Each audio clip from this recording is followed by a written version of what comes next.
coragem, coragem. Mude, mude, mas comece devagar, porque a direção é mais importante que a velocidade. Sente-se em outra cadeira, no outro lado da mesa. Mais tarde, mude de mesa.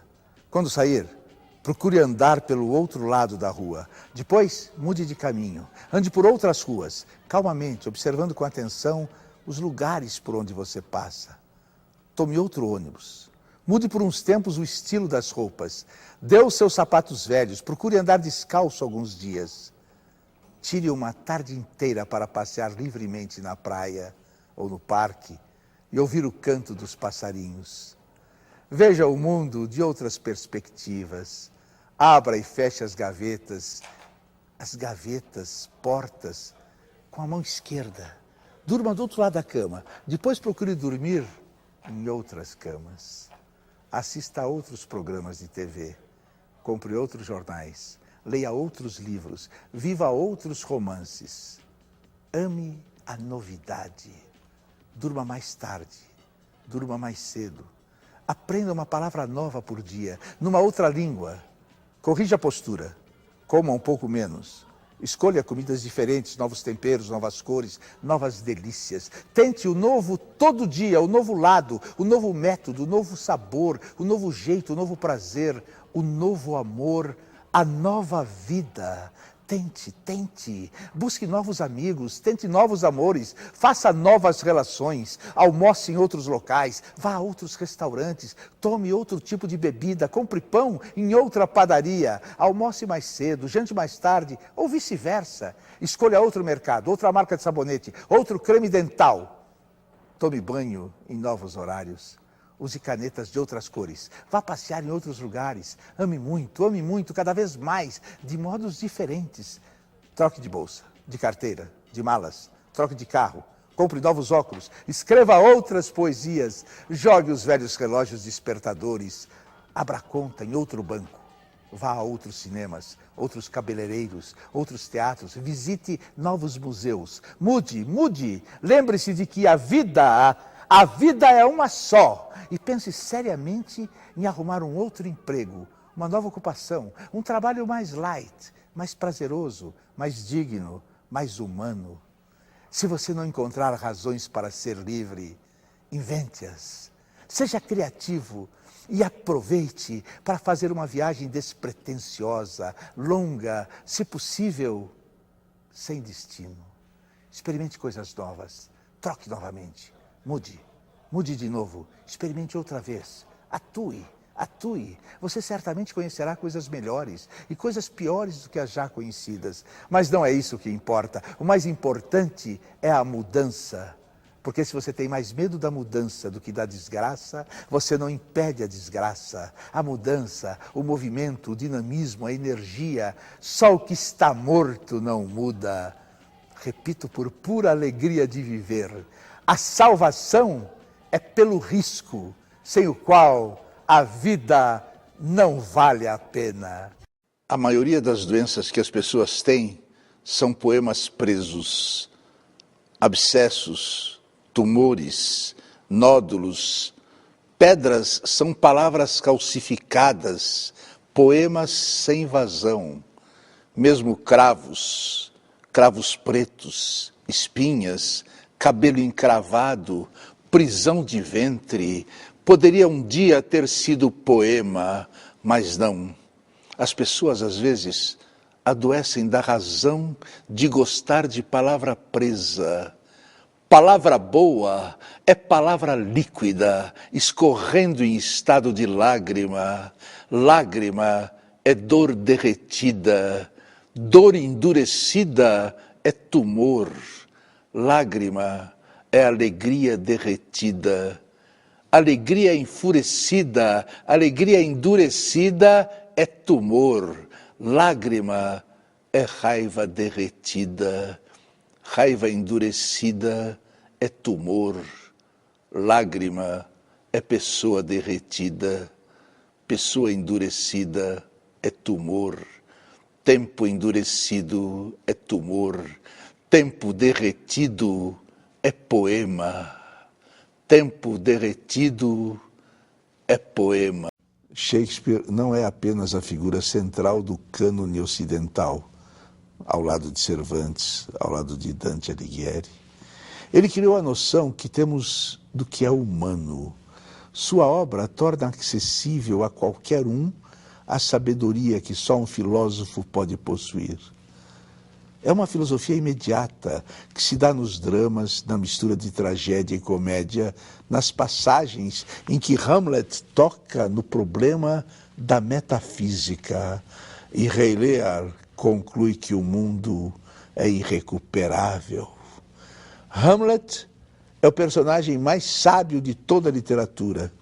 Shakespeare escreve tudo na forma mais natural, e não basta uma vida para abarcar tudo o que ele ensina. Shakespeare é o supremo artífice da sabedoria. Eu sempre descubro uma nova lição em poemas e aforismos embutidos em seu teatro. Só Shakespeare salva. Mas eu não sabia, não se pode saber tudo. Mesmo o que creio saber, tem horas em que não creio. Frio. Já é se dar o direito de ser frio. Que dia. Eu tento passar por ele incógnito. Me entra nos ossos. É uma questão pessoal. Eu finjo que o frio não me ofende. Talvez se emende, porque o frio tem a delicadeza de um punhal. Não, por favor. Não, nem tente me disponibilizar alguma coisa. Porque não quero. Eu não aceito nada que pessoas físicas ou jurídicas me disponibilizem. É uma questão de princípios. Se você me oferecer, me der, me vender, me emprestar, talvez eu tope. Se você tornar algo disponível, quem sabe eu aceite. Mas se insistir em disponibilizar, nada feito. Caso você esteja contando comigo para operacionalizar algo, vou dizendo desde já, não operacionalizo nada para ninguém e nem compactuo com quem operacionalize. Se você quiser, eu monto, realizo, aplico, ponho em operação. Se pedir com jeito, até implemento, mas operacionalizar, jamais. O quê? Você quer que eu agilize isso para você? Lamento, mas não sei agilizar nada. Eu nunca agilizei. Está no meu currículo. Faço tudo, menos agilizar. Precisando, eu apresso, priorizo, ponho na frente, dou um gás, mas agilizar, desculpe, eu não posso. Outro dia mesmo, queriam reinicializar meu computador. Só por cima do meu cadáver virtual. Eu prefiro comprar um novo a reinicializar o antigo, até porque eu desconfio que o problema não seja assim tão grave. Em vez de reinicializar, talvez seja simplesmente o caso de reiniciar. E pronto. Fala nisso, é bom que você saiba que eu parei de utilizar.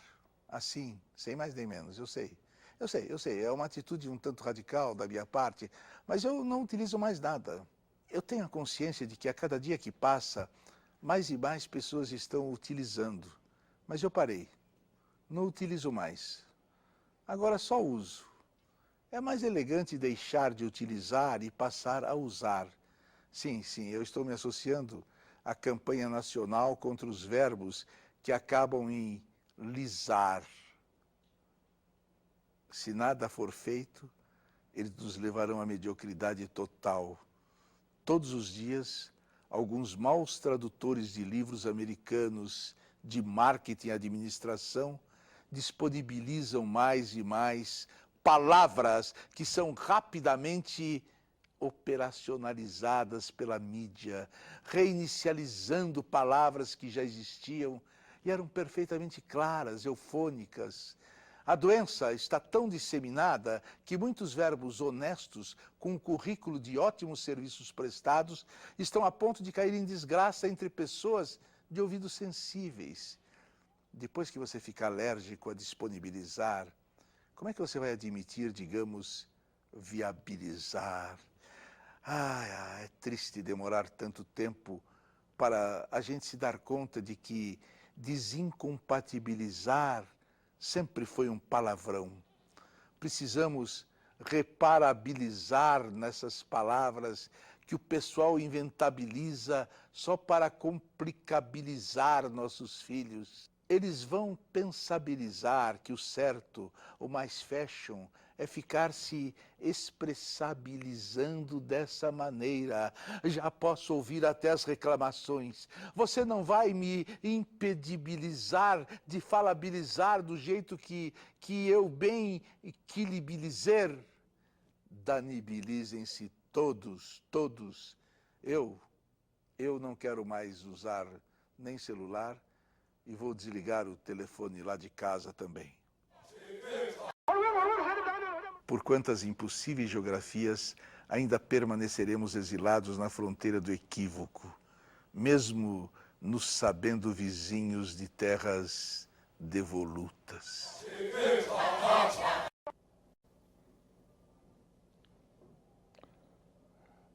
Todo espírito preocupado com o futuro é infeliz.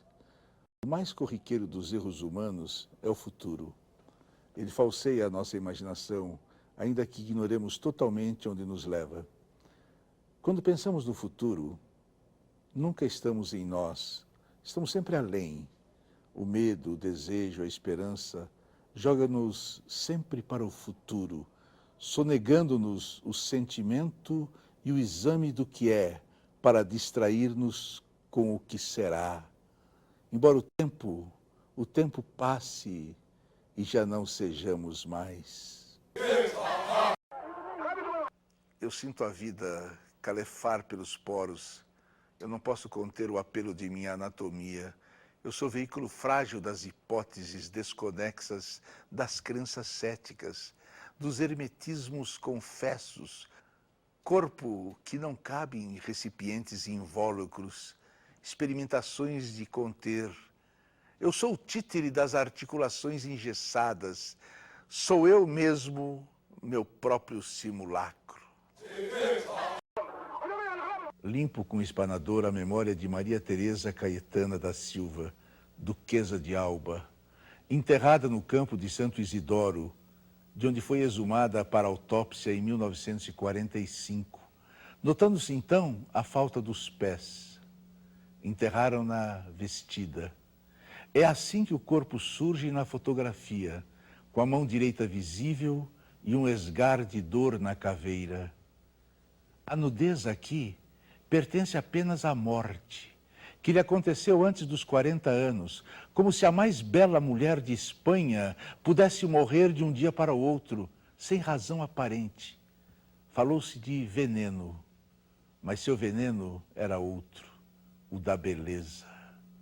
Nua, sobre almofadas, no quadro de Goya, os seios apontando horizontes do amor, o púbis sobressaindo de entre as coxas, na linha do umbigo, a duquesa de Alba nos fixa com os olhos desmaiados do prazer.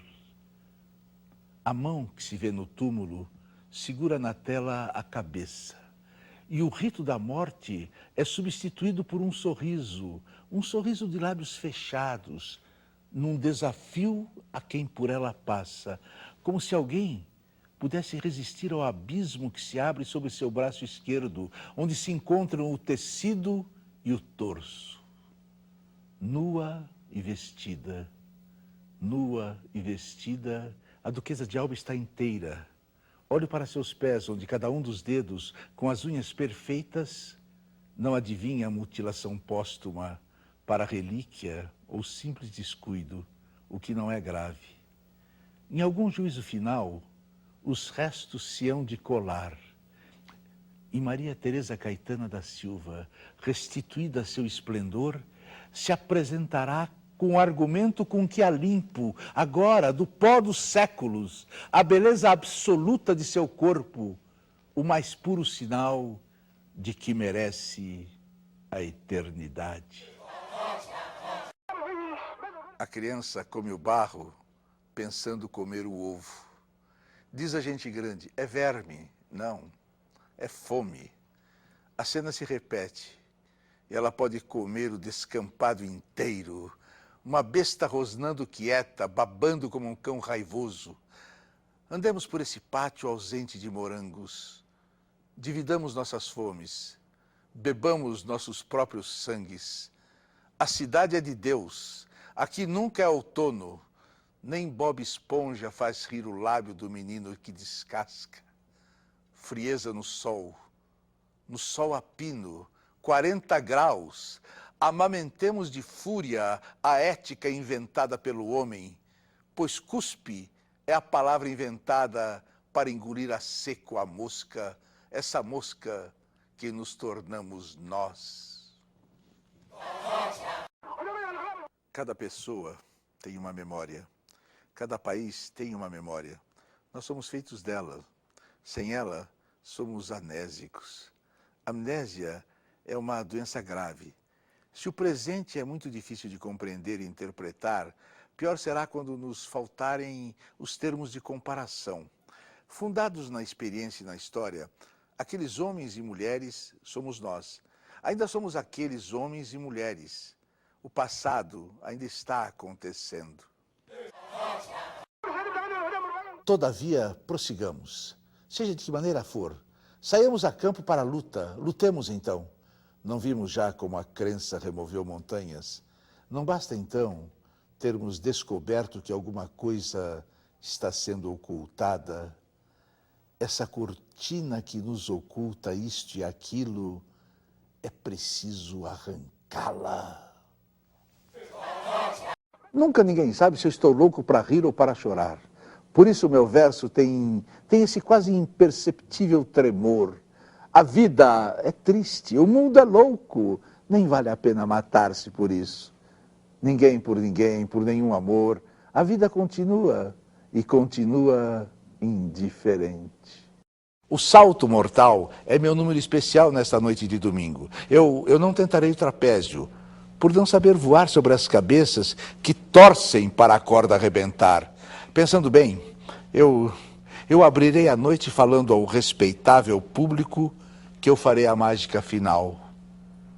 Desaparecer, sem nunca ter sido visto por ninguém. Quando meu filho nascer, não façam dessa vida um estandarte, nem acenem para ele com esperanças de melhores tempos. Quem garante? Quando o português chegou debaixo de uma bruta chuva, vestiu o índio. Que pena, fosse uma manhã de sol, o índio tinha despido o português. Para que a escrita seja legível, é preciso exercitar a mão e conhecer todos os caracteres. Mas para começar a dizer alguma coisa que vale a pena, é preciso conhecer todos os sentidos desses caracteres e ter experimentado em si próprio todos esses sentidos. É ter observado no mundo e no transmundo todos os resultados do que se experimentou. A poesia é uma coisa muito rara. A poesia, ela é incomunicável. Fique torto no seu canto. Não ame. Eu ouço dizer que há tiroteio ao alcance de nosso corpo. É a revolução? É o amor? Não diga nada. Tudo é possível. Tudo é possível, só eu impossível. O mar transborda de peixes. Há homens que andam no mar como se andassem na rua. Não conte. Suponha que um anjo de fogo varresse a face da terra e os homens sacrificados pedissem perdão. Não peça, não peça. Delicado é aquele para quem a pátria é doce. Bravo, aquele para quem a pátria é tudo, mas perfeito é somente aquele para quem o mundo inteiro é exílio. Fala do índio mexicano Guaycapuro Cuauhtémoc diante de uma plateia de autoridades europeias por ocasião das comemorações dos 500 anos de descoberta da América. Atenção, é um índio mexicano que fala.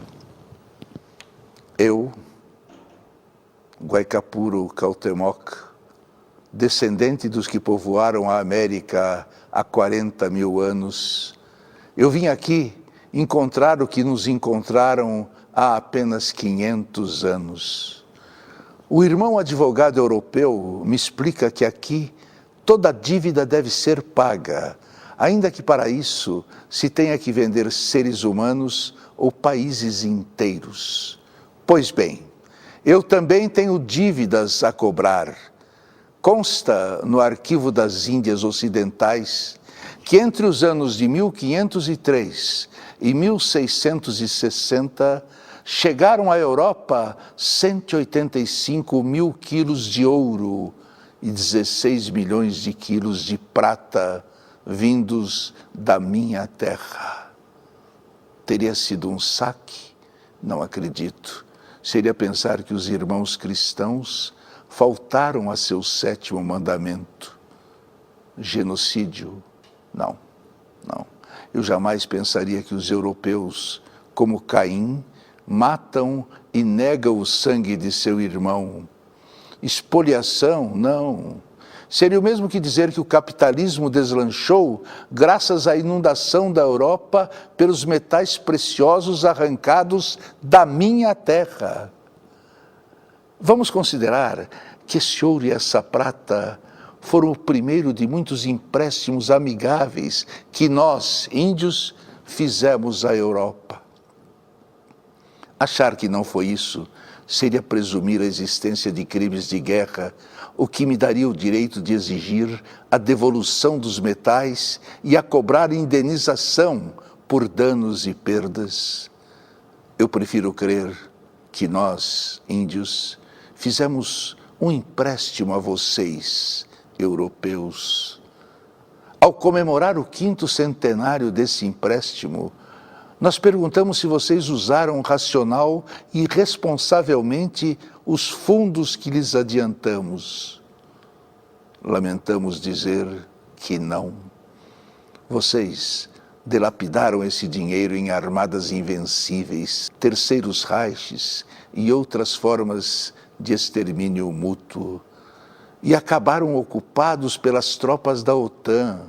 Vocês foram incapazes de acabar com o capital e deixar de depender das matérias-primas e da energia barata que arrancam do terceiro mundo. Por isso, meus senhores da Europa, eu me sinto obrigado a cobrar o empréstimo que tão generosamente lhes concedemos há 500 anos. E os juros? Não vamos cobrar a vocês as taxas de 20% a 30% de juros que vocês impõem ao terceiro mundo. Nós queremos apenas a devolução dos metais preciosos, mais 10% sobre 500 anos. Eu lamento dizer, mas a dívida europeia para conosco, índios, pesa mais que o planeta Terra.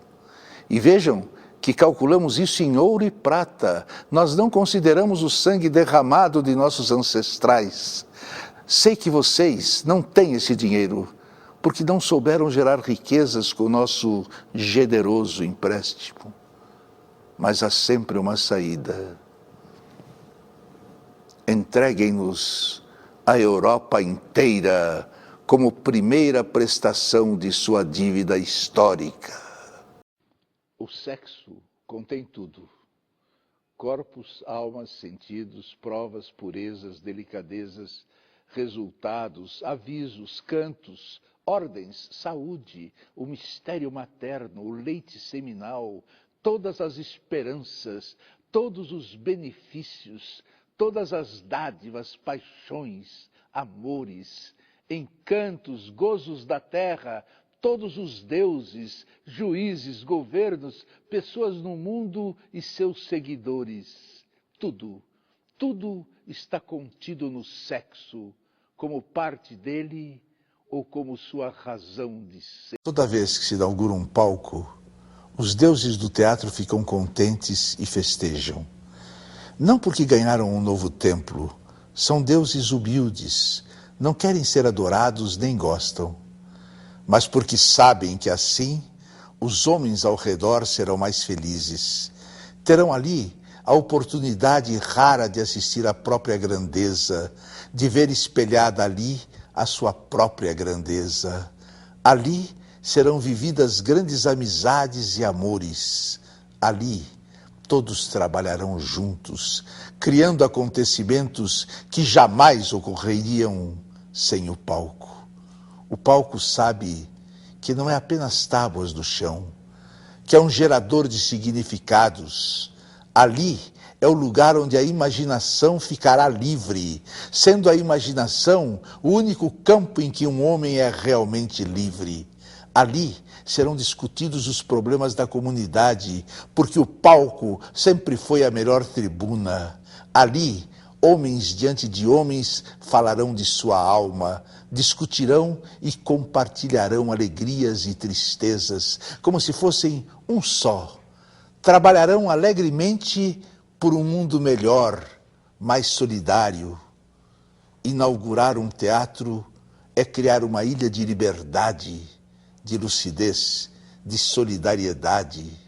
Nada une mais as pessoas do que o teatro. Não é somente um local de diversão, é isso também, mas principalmente é um lugar de reflexão, de descoberta, da revolução e do encontro com o outro.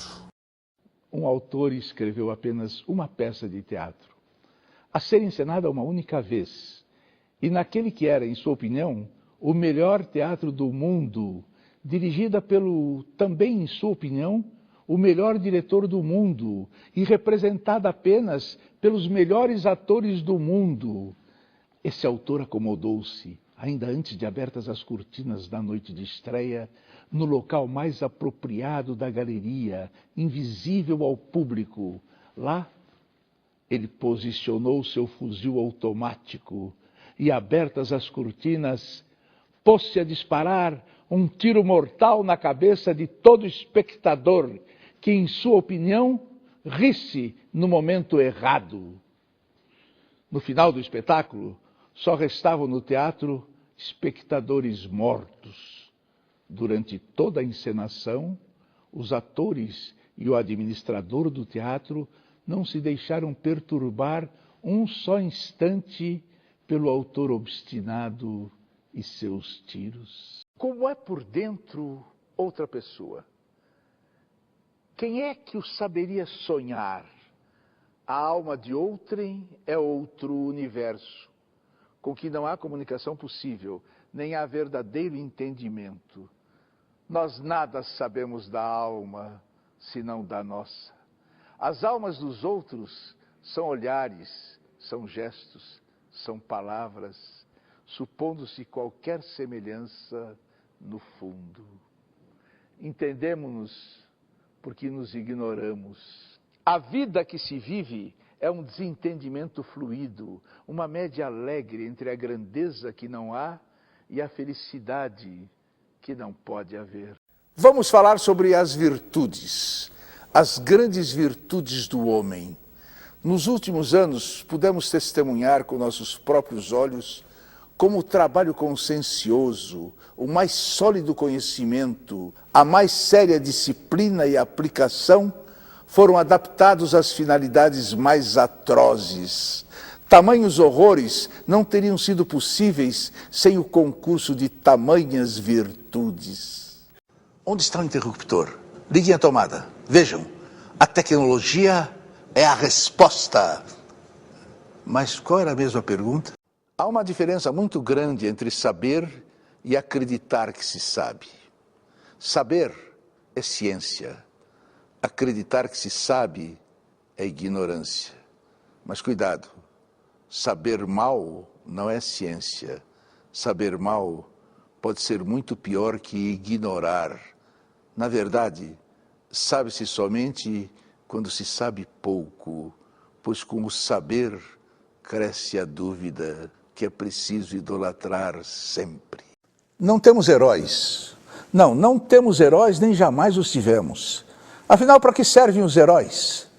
E suas estátuas de granito ou de mármore negro, seus cavalos de bronze, suas medalhas barrocas e as espadas que não passam de metáforas. Para que servem os heróis se o ácido da chuva desdenha da glória dos homens e nem os pássaros se importam com eles? Para que servem os heróis se nem sabem quem somos, nem jamais ouviram falar dos nossos mitos e utopia? Infeliz do país que precisa de heróis. Quando escrevo, eu repito o que eu já vivi antes. E para essas duas vidas, só um léxico não é suficiente. Em outras palavras, eu gostaria de ser um crocodilo vivendo no Rio São Francisco. Eu gostaria de ser um crocodilo porque amo os grandes rios, pois são profundos como a alma de um homem. Na superfície, são muito vivazes e claros, mas nas profundezas são tranquilos e escuros, como o sofrimento dos homens.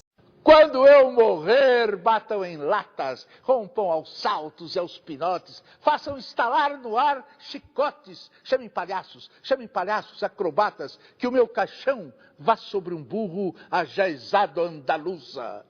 Ao morto nada se recusa, eu quero por força ir de burro. Duas situações interessantes. Quando o pensamento anda mais rápido que a língua, e quando a língua anda mais rápido que o pensamento, qual é o pior? O pior é quando o pensamento e a linguagem andam na mesma marcha. Aí começa o tédio. No tempo em que festejava o dia dos meus anos, eu era feliz e ninguém estava morto.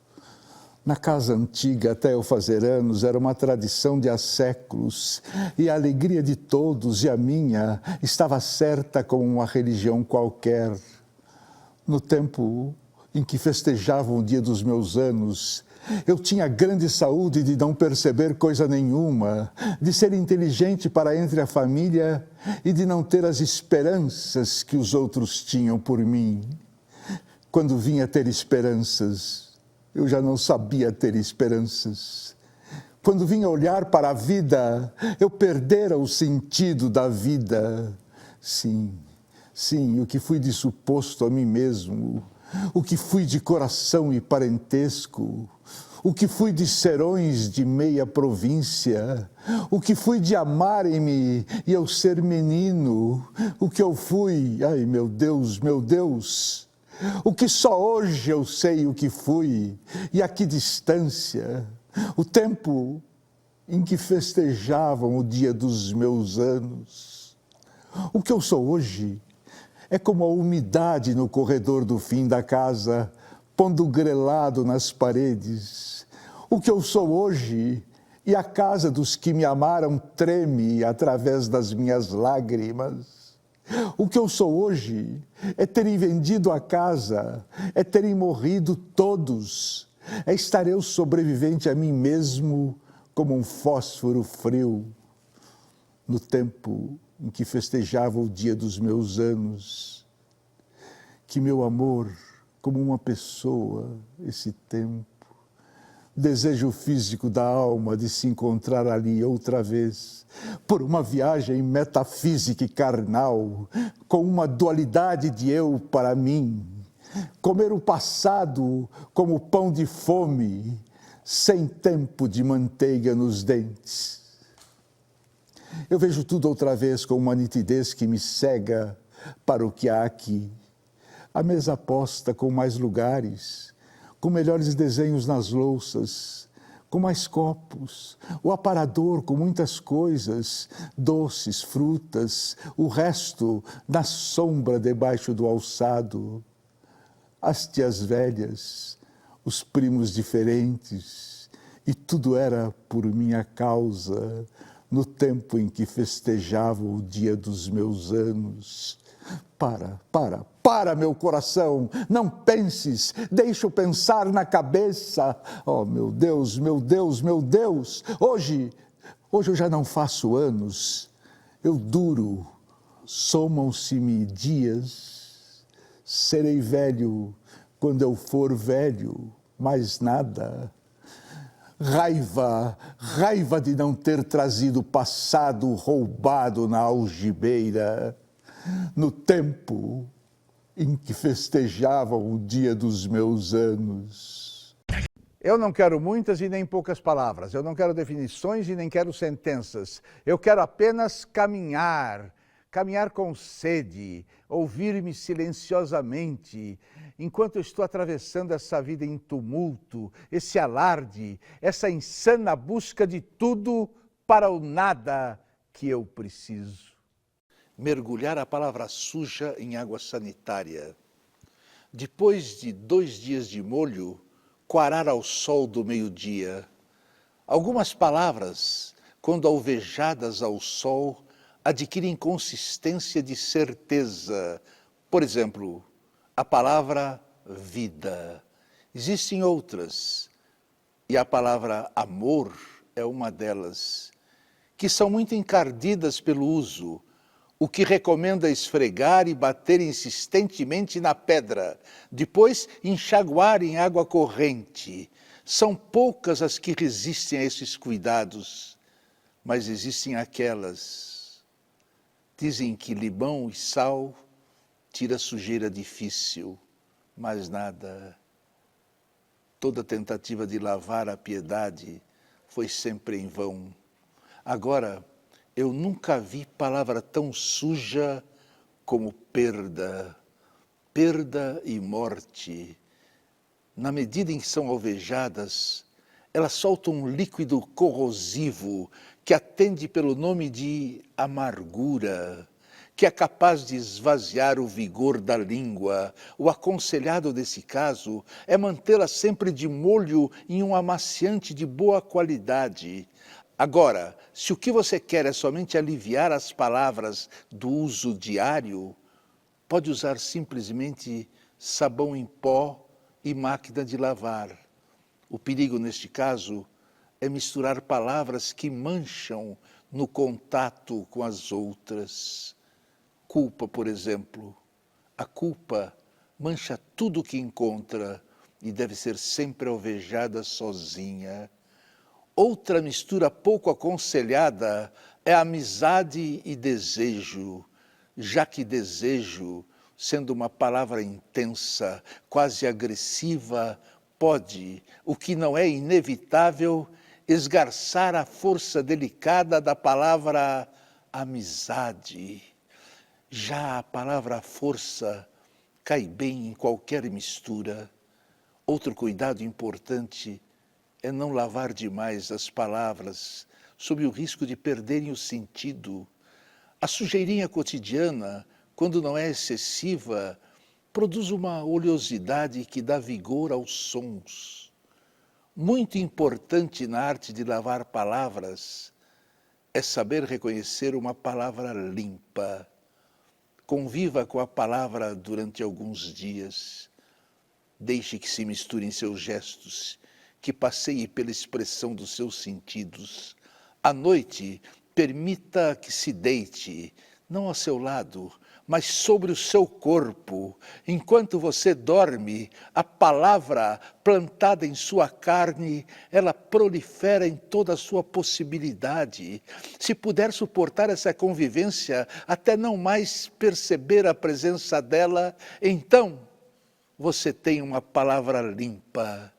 Uma palavra limpa é uma palavra possível. Esquece o futuro, ele não te pertence. O presente te basta, mas é preciso ser rápido quando ele é mau presente e andar devagar quando se trata de saboreá-lo. Expressões como passar o tempo espelham bem a maneira de viver dessa gente prudente, que imagina não haver coisa melhor para fazer da vida. Deixam passar o presente, esquivam-se, ignoram o presente, como se estar vivo fosse uma coisa desprezível. Porque a natureza nos deu a vida em condições tão favoráveis que só mesmo por nossa culpa ela poderia se tornar pesada e inútil. Quando a tecnologia e o dinheiro tiverem conquistado o mundo, quando qualquer acontecimento em qualquer lugar e a qualquer tempo se tiver tornado acessível com rapidez, quando se puder assistir em tempo real a um atentado no Ocidente e a um concerto sinfônico no Oriente, quando o tempo significar apenas rapidez online, quando o tempo, como história, houver desaparecido da existência de todos os povos, quando um esportista ou artista de mercado valer como grande homem de um povo, quando as cifras em milhões significarem triunfo, então reviverão como fantasma as seguintes perguntas: para quê? Para onde? E agora? A decadência dos povos já terá ido tão longe que quase não terão mais força de espírito para ver e avaliar a decadência simplesmente como decadência. Essa constatação nada tem a ver com pessimismo cultural, nem tampouco com o otimismo. O obscurecimento do mundo, a destruição da terra, a massificação do homem, a suspeita odiosa contra tudo que é criador e livre, já atingiu tais dimensões que categorias tão pueris como pessimismo e otimismo já haverão de ter se tornado ridículas. A vida são deveres que nós trouxemos para fazer em casa.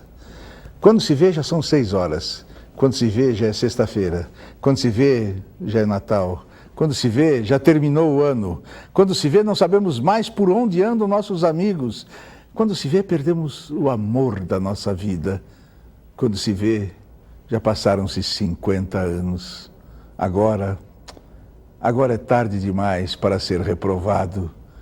Se me fosse dado um dia, uma oportunidade, eu nem olhava o relógio. Eu seguiria sempre em frente, iria, jogando pelo caminho a casaca dourada e inútil das horas. Eu seguraria todos os meus amigos, que já não sei onde e como estão, e diria: vocês são extremamente importantes para mim. Eu seguraria o meu amor, que está há muito à minha frente, e diria: eu te amo. Dessa forma, eu digo: não deixe de fazer algo que gosta devido à falta de tempo. Não deixe de ter alguém ao seu lado ou de fazer algo por puro medo de ser feliz. A única falta que será desse tempo que infelizmente não voltará mais. O que vocês esperavam que acontecesse quando tiraram a mordaça que tapava essas bocas negras? Esperavam que elas lhes cantassem louvores? E essas cabeças que seus avós e seus pais haviam dobrado à força até o chão? O que esperavam? Que se reerguessem com adoração nos olhos? Ei-los em pé. Homens que nos olham, ei-los em pé. Faço votos para que vocês sintam, como eu, a comoção de ser visto. Hoje, esses homens pretos nos miram e nosso olhar reentra em nossos olhos. Tochas negras iluminam o mundo e nossas cabeças brancas não passam de pequenas luminárias balançadas pelo vento. Ninguém pode me esquecer nem silenciar. Não sou um grande ídolo utilizável e terrível. A minha consciência está em fragmentos. Melhor, outras consciências de mim se encarregarão. Leem-me, ouvem-me, salto aos olhos. Falam de mim, eu estou em todas as bocas, em língua universal e singular, em milhões de olhares. Em milhões de olhares eu me faço prospectiva curiosidade. Para o que aprende a gostar de mim, sou sua inquietação mais íntima. Mas se quiser tocar-me, me apago e desapareço. Em nenhuma parte existo. Eu sou, enfim. Sou por toda parte, parasita da humanidade. Meus benefícios a inquietam e obrigam sem cessar a ressuscitar a minha ausência. Não nasci no começo deste século. Eu nasci no plano do eterno. Eu nasci de 1000 vidas superpostas, nasci de 1000 ternuras desdobradas. Eu vim para conhecer o mal e o bem, e para separar o mal do bem. Eu vim para amar e ser desamado. Eu vim para ignorar os grandes e consolidar os pequenos. Eu não vim construir a minha riqueza, não vim construir a minha própria riqueza, mas não vim para destruir a riqueza dos outros. Eu vim para reprimir o choro formidável, esse choro formidável que as gerações anteriores me transmitiram. Eu vim para experimentar a dúvida e a contradição, e aprendi que é preciso idolatrar a dúvida. Tudo é novo para quem é novo. Não ceder ao hábito, que é a usura progressiva, e tudo se torna poeirento e cinza. Tudo se torna igual ao que somos. Tudo se parece e se repete, porque nós nos parecemos e repetimos. Seria preciso que o homem se acrescentasse à criança, sem dela desprender-se, que a criança substituísse dentro do homem, que fosse uma base para a construção de acréscimos sucessivos, que não a destruíssem, como acontece. Não basta ser apenas um primitivo, mas é preciso ser também um primitivo. Permanecer primeiro em presença das coisas primeiras, elementar diante do elementar, ser capaz de sempre se transformar e não apenas ser, não imóvel, mas em movimento, em meio ao que é móvel, em contato incessante com o que se transforma, transformando-se a si próprio, como a criança, entregue totalmente ao exterior, mas com esse retorno a si mesmo, que a criança não tem, em direção ao interior, onde se recolhem e se ordenam as coisas. Nós vamos ensinar a você o fervor. Nossos atos se prendem a nós, como ao fósforo sua luz. Nos consomem, é verdade, mas fazem nosso esplendor. E se nossa alma valeu alguma coisa, é por ter ardido mais intensamente do que outras. Vamos ensinar a você o fervor. Uma existência patética, não a tranquilidade. Ser tranquilo é ser trágico. Eu não almejo outro repouso que o do sono da morte. Espero, depois de ter exprimido nesta terra tudo o que havia em mim, satisfeito, morrer completamente desesperado por fazer ainda mais. Nossa vida há de ser diante de nós como copo de água gelada, o copo úmido nas mãos de quem tem febre e quer beber, e bebe tudo de uma vez, sabendo que devia aguardar, mas não podendo tirar dos lábios o copo delicioso. Tão fresca é a água e tão apaziguadora da sede. A arte de perder não é nenhum mistério. Tantas coisas contém em si o acidente de perdê-las, que perder não é nada sério. Perca um pouco a cada dia. Aceite austero a chave perdida, a hora gasta bestamente. A arte de perder não é nenhum mistério. Depois perca mais rápido, com mais critério, lugares, nomes, a escala subsequente da viagem não feita. Nada disso é sério. Eu perdi o relógio de mamãe. Eu nem quero lembrar a perda de 3 casas excelentes. A arte de perder não é nenhum mistério. Eu perdi 2 cidades lindas, um império que era meu, 2 rios e mais um continente. Eu tenho saudade deles, mas não é nada sério. Mesmo perder você, a voz, o ar etéreo que eu amo, não muda nada. Pois é evidente que a arte de perder não chega a ser um mistério, por muito que pareça muito sério. Destruir é jovem e sereno. Destruir rejuvenesce, afasta as marcas de nossa própria idade, reanima. O que leva à imagem apolínea do destruidor é o reconhecimento de que o mundo se simplifica terrivelmente quando testa o quanto ele merece ser destruído. Esse é o grande vínculo que envolve na mesma atmosfera tudo o que existe. É uma visão que proporciona ao caráter destrutivo um espetáculo da mais profunda harmonia. O futuro se tornou uma região do horror. O presente se converteu num deserto. As sociedades liberais giram, mas não avançam, só se repetem. Se mudam, mas não se transfiguram. O hedonismo do Ocidente é a outra face de seu desespero. O lugar vazio que o cristianismo deixou nas almas modernas não foi ocupado pela filosofia, mas por superstições grosseiras. O nosso erotismo é hoje uma técnica, não é mais uma arte, nem uma paixão. Eu urrava nos poliedros da justiça, meu momento abatido na extrema paliçada. Os professores falavam da vontade de dominar e da luta pela vida. As senhoras católicas são piedosas, os comunistas são piedosos, os comerciantes são piedosos.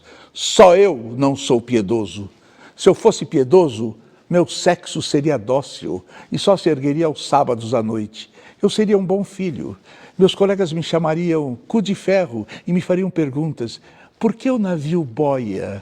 Por que prego afunda? Eu deixaria proliferar uma úlcera e admiraria as estátuas de fortes dentaduras. Eu iria a bailes onde eu não poderia levar meus amigos pederastas ou barbudos. Eu me universalizaria no senso comum e eles diriam que eu tenho todas as virtudes. Eu não sou piedoso, eu nunca poderei ser piedoso. Meus olhos retinem e tingem-se de verde. Os arranha-céus de carniça se decompõem nos pavimentos. Os adolescentes nas escolas bufam como cadelas asfixiadas. Arcanjos de enxofre bombardeiam o horizonte através dos meus sonhos. O essencial é saber ver, mas isso, triste de nós que trazemos a alma vestida, isso exige um estudo profundo, uma aprendizagem de desaprender. Eu procuro despir-me do que aprendi. Eu procuro esquecer-me do modo de lembrar que me ensinaram e raspar a tinta com que me pintaram os sentidos, desembrulhar-me e ser eu. Nada é impossível de mudar. Desconfiai do mais trivial na aparência singelo. Examinai, sobretudo, o que parece habitual. Suplicamos expressamente.